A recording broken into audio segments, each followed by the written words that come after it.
Hallelujah. आज हम जानते हैं संसार में बहुत सारे दुख और परेशानियां और नाना प्रकार के डर भय पाए जाते हैं। लोग बीमारियों में, नशे में और डिप्रेशन में जा रहे हैं। इससे उनकी ज़िंदगी में अशांति ही अशांति है और किसी प्रकार का चैन नहीं है। ऐसे में प्रभु बुलाते हैं, कहता कि मंदे बोझ के दबे हुए लोगों, मेरे पास आओ, मैं तुम्हें विश्राम दूंगा। और परमेश्वर का हर एक वादा और हर एक वचन, हर एक वरदान जो है अटल है, वो पूरा होकर के रहता है। वो अपने वादों का पक्का है। उसने अपने धर्मी लोगों को कभी मुसीबतों में नहीं छोड़ा। आज का वचन दूसरा पतरस 2 अध्याय उसकी 7 और 8 आयत के अंदर इस प्रकार से हमें बताता है कि कैसे परमेश्वर अपने लोगों की सहायता करता और उन्हें छोड़ता नहीं है।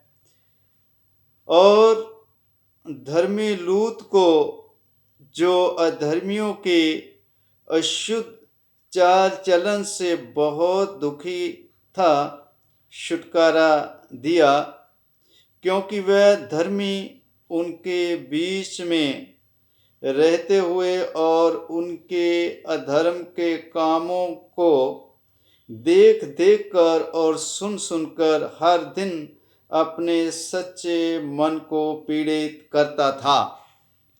आज हम देखते हैं चारों ओर पाप ही पाप है, हर तरह से बुराई ही बुराई है।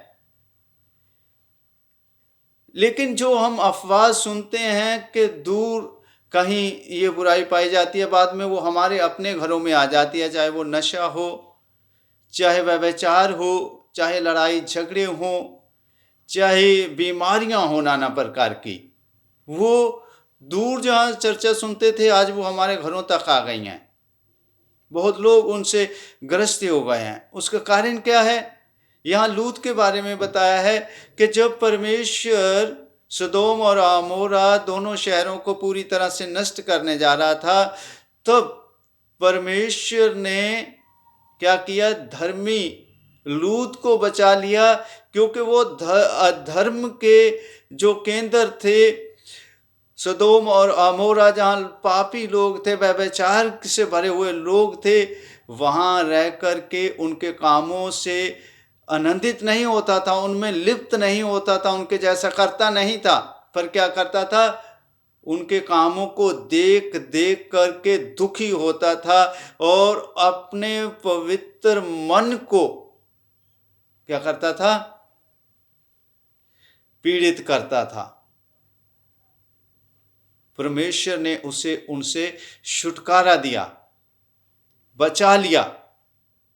आज हम क्या देखते हैं? उल्टा हो रहा है इसके। चाहे मसीह लोग भी हैं, वो संसार के लोगों को देखते हैं कि लोग अपने बर्थडे पे शराब पी रहे हैं, कोई खुशखबरी आ गई, उस पर सबसे पहले शराब खोल लो। शादी आ गई, परमेश्वर का धन्यवाद करने की बजाय क्या है? प्रेयर में पैसा लगाने की बजाय शराब का बजट पहले रख लेते हैं। चर्च में क्या देना है उसके लिए उनके पास कुछ नहीं है। बड़ा दिन आ जाएगा और इसमें भी लोग क्या हैं? अपने कंट्रीब्यूशन देने से घबराते हैं, भेंट लाने से डरते हैं प्रभु के बर्थडे पे। लेकिन क्या है? बच्चे का बर्थडे है, अपना बर्थडे है, एनिवर्सरी है, कोई भी खुशखबरी है, नौकरी लग गई, कुछ लग गई, शराब का पहले इंतजाम हो जाएगा। खुशखबरी के साथ घर पहुंचने से पहले बोतल ले लेंगे। ऐसा संसार कर रहा है, नशे में डूब रहा है, बदकारी कर रहा है, व्यभिचार कर रहा है, झूठ बोल रहा है, लड़ाई झगड़े कर रहा है, उससे खेदित नहीं होते। लेकिन क्या कर रहे हैं? उसी में लिप्त हो गए हैं, नाचने में, गाने में, इन सारी चीजों में क्या हो गए हैं? लिप्त हो गए हैं। लेकिन हमें क्या होना है? खेदित होना है।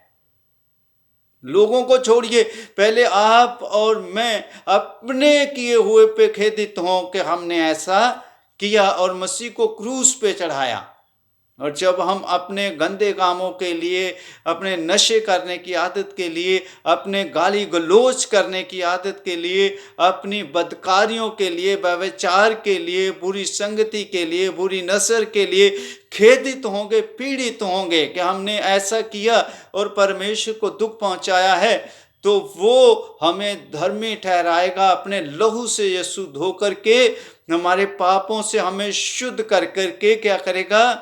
छुटकारा देगा। जैसे उसने लूत को भी खेदित होने पे छुटकारा दिया, उसने उनके बीच में रहने का दंड नहीं दिया, बल्कि उसको छुटकारा दिया, आजाद कर दिया उस गुनाह की गुलामी से, उन दोनों देशों को नाश कर दिया। आज यीशु हमारे आस पास से हर एक पाप को, बदकारी को, हमारे घर से नशे को, बीमारियों को, लाचारियों को नाश करेगा। वो इंसानों को नाश नहीं करना चाहता, धर्मियों को नाश नहीं करना चाहता, किसी इंसान की उसके दुश्मनी नहीं है, पर वो हमारे आसपास से बदकारियों को, लालच को, शराब को, हर एक नशे को, व्यभिचार को क्या करेगा? नाश करेगा, हमारी जिंदगी से निकालेगा और हमें छुटकारा देगा, हमें शांति देगा, हमें आराम देगा। क्या जरूरत है? इसी घड़ी हम यीशु मसीह की शरण में चले आए, उसके वचन को ग्रहण करें। वो हमें हाथ पकड़ के खड़ा करेगा, उठाएगा। हम अगर सोचते हैं अपने जीवन में हम किसी चीज के लिए लेट हो चुके हैं, लूत लेट हो रहा था, लेकिन परमेश्वर के दूतों ने उसे उसके हाथ पकड़ के उसके परिवार समेत निकाल लिया, और वो आज हमें भी निकालने के लिए हमारे साथ है। इस वचन को ग्रहण करें और यीशु मसीह पे विश्वास लाएं, और यीशु के नाम से नशे को ना कहें, व्यभिचार को ना कहें, झूठ को ना कहें, झगड़े को ना कहें। यीशु आज ही निकालेगा। आप खेदित होइए, पीड़ित होइए, तौबा करिए अपने पापों से। तौबा करने वालों को परमेश्वर क्षमा देता और छुटकारा देता है, आज़ाद करता है, उन्हें हर एक काम पे फतेह देता है, बुराई पे फतेह देता है, और जय जयकार के साथ आपको, आपके घराने को आज वो बरकत देना चाहता है। यीशु के पास आ जाइए, छुटकारा पा जाइए। यीशु के पास आ जाइए, छुटकारा पा जाइए। मेरे साथ बोलिए, यीशु मैं आपके पास आता हूँ, मैं अपने बुरे कामों के लिए शर्मिंदा हूँ, मैं अपने शराब पीने पे शर्मिंदा हूँ, और नशे करने पे शर्मिंदा हूँ, मैं गाली देने पे शर्मिंदा हूँ, मैं झूठ बोलने पे शर्मिंदा हूँ, मैं धोखा देने पे शर्मिंदा हूँ, मैं चोरी करने पे शर्मिंदा हूँ, मैं तेरे घर ना आने पे शर्मिंदा हूँ, तेरी संगति से दूर रहने के लिए शर्मिंदा हूँ, पीड़ित हूँ। मुझे दुख है कि मेरे पापों के कारण से तेरा बेटा सलीब पे चढ़ा, और जब आप तौबा करेंगे आज ही यीशु आपको छुटकारा देगा हर एक बीमारी से, हर नशे से, हर कलेश से, और आपके जीवन को शांति से भर देगा। आपका जीवन जो पीड़ा से भरा हुआ था उसको नया जीवन भर देगा, जो शांति और आराम से भरपूर है।